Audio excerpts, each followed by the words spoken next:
Hello guys, new video में आपका स्वागत है। पिछली अपडेट हमने 26 जुलाई 2026 को डिटेल ली थी। उससे पहले मैं अपडेट देता रहता हूँ, कल भी अपडेट दी थी, लेकिन ये डिटेल अपडेट है।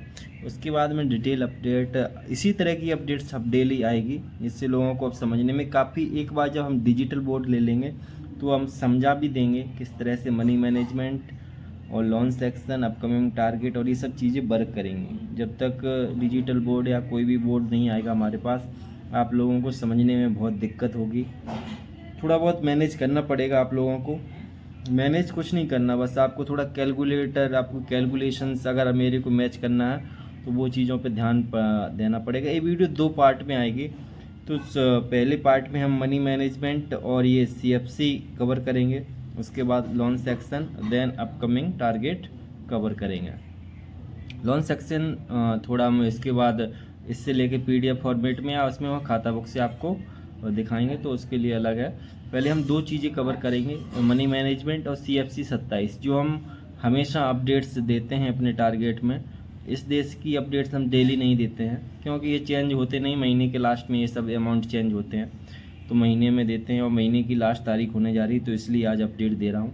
वीडियो लंबी रहेगी थोड़ी, तो 2 पार्ट में हम इसको पूरा करेंगे। पहले मनी मैनेजमेंट और फिर CFC 27 की जो अपडेट्स है। तो आज की डेट में आपको जो चीज़ें मैं हाईलाइट करूँगा उस पर आप अपना फोकस रखना, वो चीज़ मैं आपको समझाने की कोशिश करूँगा। तो आज की अपडेट है यानी 30 जुलाई की, 30 जुलाई 2027 की अपडेट, 26 की सॉरी। मनी मैनेजमेंट सेक्शन की बात करते हैं। मनी मैनेजमेंट पे आते हैं तो सबसे पहले आज हमारा कितना खर्चा हुआ है, 256 रुपये हमारा हो गया है। किसमें? खाने पीने की चीज़ें या जो भी मेरा पर्सनल खर्चा है, तो ये 256। और 1999 का हमने D3 किया है। D3 का बोले तो हमने डिपॉजिट नंबर 3। तो आप जब डिपॉजिट नंबर 3 बोल रहा हूँ तो आपको पता होना चाहिए पहले कि डिपॉजिट नंबर 1 और 2 कितने रहे हैं। तो उसके लिए मैं आपको पूरी अपडेट्स देखनी पड़ेगी, क्या क्या मैंने अपडेट्स की पूरी वीडियो देखनी पड़ेंगी। अगर आप मेरे को फॉलो कर रहे हैं, नहीं भी कर रहे तो भी आपको मनी मैनेजमेंट तो हर किसी, कोई भी हो, जो यूट्यूब पे बहुत कम होंगे, 1 या 2 लोग ही रहेंगे जो मनी मैनेजमेंट लेके आएंगे। और लेके भी आएंगे तो क्या बताएंगे, वो बैट मैनेजमेंट, मार्टिंगल, ये कितनी की बैट लगाओ, ये सब, ये बैट मैनेजमेंट होता है, ना कि मनी मैनेजमेंट। मनी मैनेजमेंट हमेशा जो आपके पास पैसा है उसको कैसे इन्वेस्ट करना है, कैसे बचाना है, वो सब चीज़ें मनी मैनेजमेंट के अंदर आती हैं। तो वो सब चीज़ें हैं। 256 रुपये का हमारा खर्चा हुआ।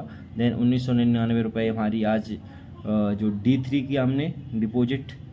और D3 हमने आज क्यों किया कि हमारे पास जो हमारी इनकम 1999 किसी सोर्स से आई थी और उसको हमने डिपॉजिट किया आज की तारीख में 30 जुलाई 2026 को। और ये डिपॉजिट कर दिया है। खर्चा काटने के बाद जो पिछली अपडेट से आप माइनस करोगे तो हमारे हाथ में अभी 25,697 रुपये कैश हैं। ठीक, ये तो हो गया सबसे सेफ तरीका जो हमारे पास है पैसा। अब इसको थोड़ा हम नहीं मानते कि हमारी हाथ में है, लेकिन इसीलिए मैं यहाँ पे लिखा हूँ इन ID। तो इन ID में हमारे 11,480 रुपये हैं। अब यहाँ से ही सब चीज़ें इसमें रिफ्लेक्ट, उसमें आपको, अगर आप सही तरीके से लोग करेंगे, लोग कहते हैं कि वीडियो क्यों नहीं डालते गेम प्ले की, क्या ही वीडियो डालोगे आप, कहीं भी बैट लगाओगे पास तो होगी। बच्चों का खेल है गैम्बलिंग, लेकिन ये जो खेल मनी मैनेजमेंट का, ये बहुत, क्योंकि 1-1.5 साल हो गई है मेरे को चलाते हुए, 1 साल समथिंग, अभी तक लोगों को समझ में नहीं आया CFC क्या होता है। तो ये सब चीज़ें हैं।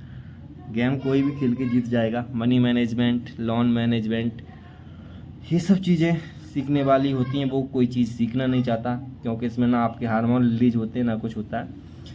बस थोड़ा बहुत आपको टेंशन हो जाती है, वो टेंशन ज़रूरी है। CFC 27 की बात करते हैं, दूसरे सेक्शन की।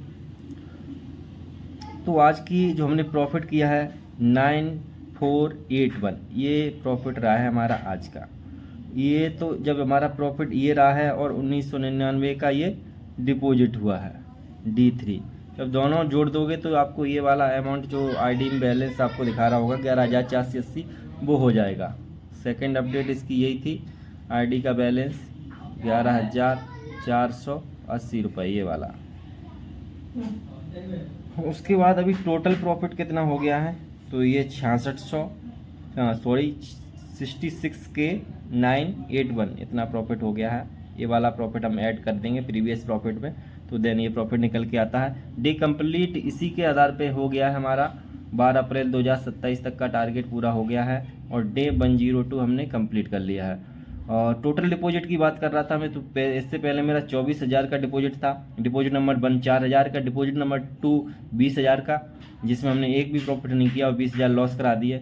सबसे कम डिपॉजिट करने पे ही मेरा प्रॉफिट होता है, तो अब ये साइकोलॉजी दिमाग से निकाल दो कि हम बड़ा डिपॉजिट करेंगे और बड़ा प्रॉफिट करेंगे। होता है, कभी कभार होता है, और कभी कभार ऐसा भी होता है कि छोटा, लेकिन रिस्क हम कम लेते हैं। हमारे पास इतनी वो नहीं है, गैम्बलिंग की एडिक्शन नहीं है, या ये सब चीज़ें हम इन पे फोकस नहीं करते हैं। कम चीज़ें उसमें ही ज़्यादा प्रॉफिट करने की कोशिश करते हैं। हो जाएगा तो ठीक, नहीं तो हम जहाँ स्टेबल हैं तो वहाँ से नीचे नहीं गिरेंगे। यही आपको दिखाई दे रहा होगा टोटल डिपॉजिट, ठीक। उसके बाद टोटल विड्रॉल, ये बड़ा चीज़ है हमारी। 81,500 रुपये हमने विड्रॉल किए, बट कुछ हमने 20,000 जो डिपॉजिट किया था उसकी वजह से हमारा ये प्रॉफिट भी कम होके रह गया है, 66,981। टोटल एसएल 37,183 और एक्स्ट्रा बैलेंस 1481।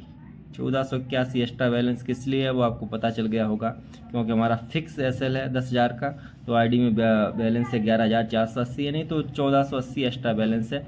जब हमारी आईडी में 1480 बैलेंस रह जाएगा तो हम गेम प्ले बंद कर देंगे। आने वाले अपकमिंग टारगेट में ये बातें आपको मैं समझाऊंगा। हाईएस्ट टारगेट, ये देखने वाली चीज़ है जो लोग इस टारगेट को डीपली फॉलो कर रहे हैं। हम 129 दिन तक पहुंच गए थे, उसके बाद 4 स्टॉप लॉस हमारे लगातार लगे। 129 दिन तक हमारा कोई भी स्टॉप लॉस नहीं था और उसके बाद हमारे 4 स्टॉप लॉस लगे। ये देखने वाली होती है, जब स्टॉप लॉस लगते हैं तो लगातार स्टॉप लॉस लगते हैं, और 4 स्टॉप लॉस ऐसे नहीं कि हम रुके नहीं हैं। 2 स्टॉप लॉस पे हम रुके थे। पहला स्टॉप लॉस हमारा जब लगा था 10K का, तो हम रुक गए थे 10,000 002, ये हमारा स्टॉप लॉस पहला लगा था। फिर शायद 7183 ये हमारा दूसरा था, इस पे भी हम रुक गए थे। लेकिन जब हमने तीसरा जो हमने डिपॉजिट किया 20,000 का, 20 से आईडी में 24,000 हुए, और उसके बाद 20K से हमने आईडी को 0 कर दिया। यहाँ पे हम नहीं रुके, ये हमारी गंदी चीज़ है और इस चीज़ को ही हमने बस सुधारना है। इसीलिए इतनी मेहनत कर रहा हूँ, इतनी कॉपी बना रहा हूँ। ये तो हम AI या इनसे लिख के करवा दे, लेकिन जो चीज़ हमें लिख के करते हैं तो हमें चीज़ें याद ही रहती हैं और आगे हम गलती कम करते हैं। जिस तरह से जैसे लिख के याद होता है, जब भी कोई चीज़ हम स्टूडेंट जीवन में करते थे, विद्यार्थी जीवन में, तो वो चीज़ें याद रहती थी, वैसे इसलिए लिख के करता हूँ। बाकी PDF भी कर सकते हैं, जिन लोगों के पास टाइम नहीं है। मेरे पास भी टाइम नहीं है, लेकिन लिखता हूँ, कोशिश करता हूँ टाइम मिलेगी 4-5 दिन 2 दिन में जब भी। लेकिन धीरे धीरे हम फॉर्मेट लेके, एक बार डिजिटल बोर्ड आ जाएगा तो ये सब चीज़ें बहुत समझने में ईजी रहेंगी आपको लोगों को, किस तरह से वर्क करती है। और ये सब चीज़ हम करेंगे भी नहीं गेम प्ले, ये कि क्या अलग तरीके से आपको समझाएंगे, ये सब बातें नहीं रहेंगी इसमें। गेम प्ले, आईडी फाईडी, सुरान डिमकान अच्छे तरीके से आपको समझाऊंगा, लेकिन ये सेक्शन में आपको अच्छी तरीके से समझाऊंगा जब डिजिटल बोर्ड आ जाएगा, लोन सेक्शन और जो भी दूसरी चीज़ें रहेंगी मनी मैनेजमेंट की। वो मिलते हैं नेक्स्ट वीडियो में, इसका जो पार्ट 2 आएगा। इस वीडियो हम लोन सेक्शन को सबसे पहले कवर करेंगे, ठीक। लोन सेक्शन में ये वाली चीज़ मैं अभी इस वीडियो में बता दूंगा, सॉरी अगली ही वीडियो में बताऊंगा स्टार्टिंग में। देन उसको आपको अपने खाता बुक ऐप पे ले जाएंगे, वहाँ से बता दूंगा, इसका ब्रेकआउट करूंगा किस किस में क्या ऐसा लोन है, पर्सनल लोन, पेंसिल लोन, फलान डिमकान, जो भी लोन है। देन आपको हम टारगेट की बात करेंगे, उसमें भी आपको डीपली एनालिसिस करके ये दोनों सेक्शंस में आपको बता दूंगा। मिलते हैं नेक्स्ट वीडियो में। जय हिंद, राधे राधे।